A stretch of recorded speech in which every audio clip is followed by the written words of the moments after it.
D'être curieux, de s'intéresser aux choses et surtout de s'intéresser aux gens. Donc voilà. Après, quand on part en reportage, je me rappelle d'une phrase d'un prof que j'avais quand moi-même j'étais à l'école, c'était « il faut sortir les antennes ». Il faut essayer d'avoir le plus de sensations possibles par rapport à l'endroit où on est. Ça veut dire qu'il faut essayer de regarder les détails, essayer de retranscrire une ambiance, une atmosphère, des émotions.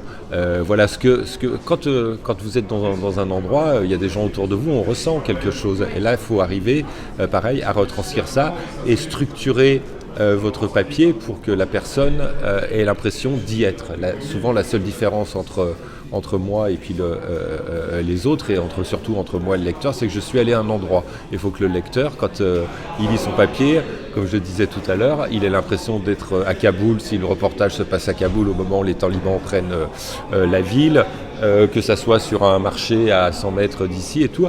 Il y a une atmosphère, il y a des sons, il y a des dynamiques, il y a des choses comme ça. Il faut arriver à restituer ça.